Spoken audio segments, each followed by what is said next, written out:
So, me and my papa used to go and visit people at the nursing homes and at the hospitals and at his church, and it just seemed like everyone he came in contact with was like his best friend. And we would go into like different shopping marts and places to eat, and I mean, still, he knew everyone. And it was just incredible to me that, like, this one man has had such an impact on his entire community. I mean, he was the kind of man that would see a homeless person on the side of the road, would stop, pick them up, and take them wherever they needed to go. And then he would tell, our family members about it, and we would be like, Papa, you're like 70 years old. You really can't be just picking up strangers on the side of the road. And but that was his heart. He had a good heart. Like this one time, me and my brother were walking with my papa, just out taking a walk, and there were a bunch of dogs running towards us all at one time. And I was like 6, and David was like 4, and we both just like climbed up on Papa, and he had to literally carry us for a mile because the dogs were like following, and they were nice dogs. They were not mean dogs, but I was terrified of just the fact that a dog existed, evidently. So he literally carried us like a mile back to the house, and he didn't get angry. He just did it. And we got back, and it was like nothing had happened. That's when I began to understand that I was actually the favorite grandchild. You know, he did love everyone, in the family unconditionally, but I was definitely the favorite. But all jokes aside, he really did make each and every one of us feel special and loved and understood. And I'll never forget that.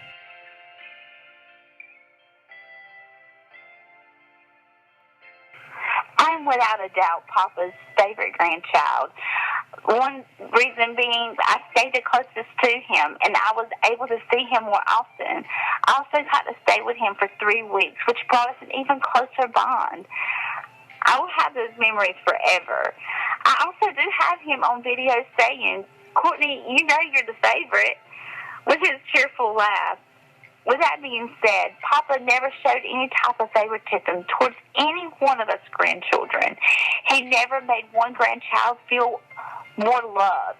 He just had a way of making anyone and everyone feel as if they were the center of his world, that you were his favorite.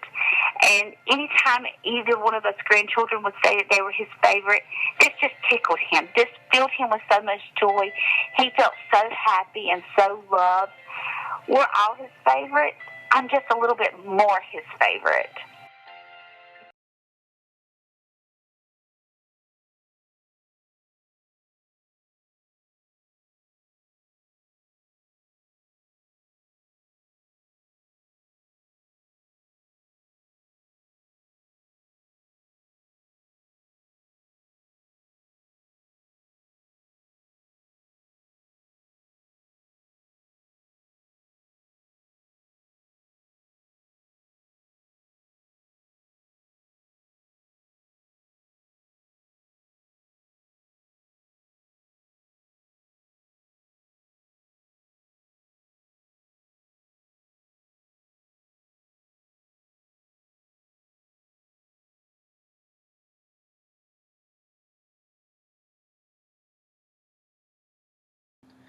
Mr. David Parker Morrison, 84 of Dunn, died Sunday, May 24th, 2015, at his home.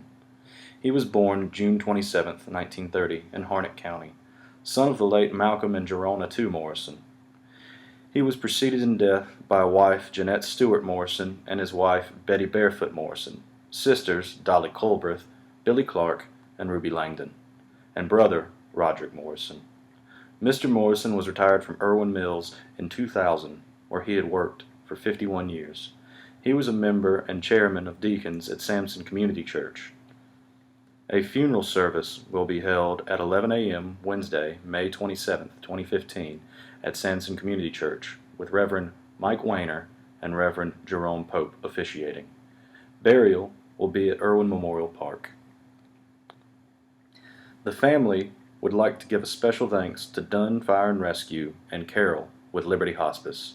The family will receive friends 6 p.m. to 8 p.m. Tuesday at the Skinner and Smith Funeral Home and at other times at the home.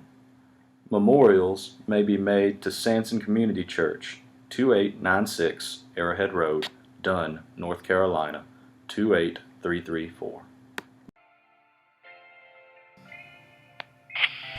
Wow, as I started to think about recording this, everything still seems so raw. So I'm gonna try to get through this. Papa, he was an amazing man. He was a godly man, above all.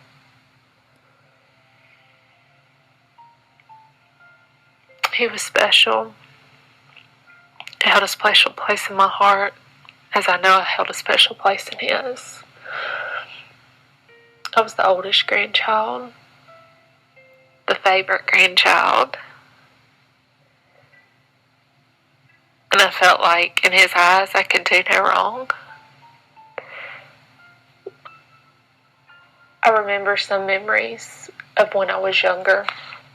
I was told over and over and over again as I visited, as I would wait for Papa, as he came home from the mill and he would stop by our house. I remember learning how to swim. He threw me in Aunt Dolly's pool, and that's how I learned to swim.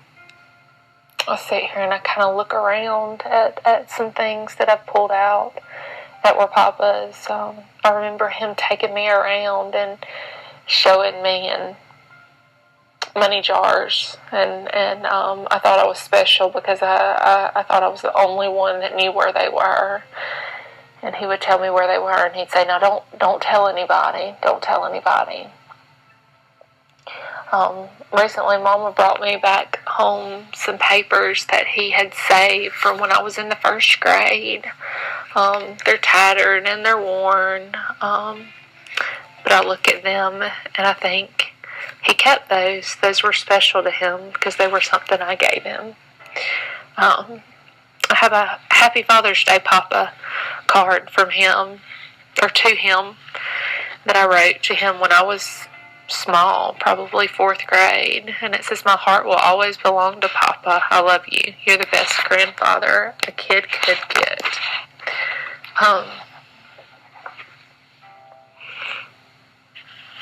He took pride in his family. There's many things that stand out, as I know Papa was a hard worker. He worked hard for his family, to provide for his family. I know I went through some hard times in my life. And some mornings I got up thinking, I can't pray anymore, I can't go anymore. But I knew there was one person that had prayed for me before I ever woke up. And it was Papa. I always could call him because I didn't live close by. I could say, "Papa, I'm not having a good day." And he'd tell me it was going to be all right. And he would say a prayer for me. Those are the special memories that I hold dear.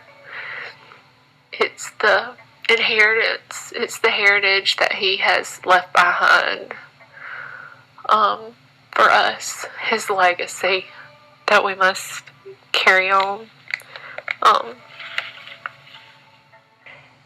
And as much as I want to say that I was his favorite, I know we each and individually were his favorite.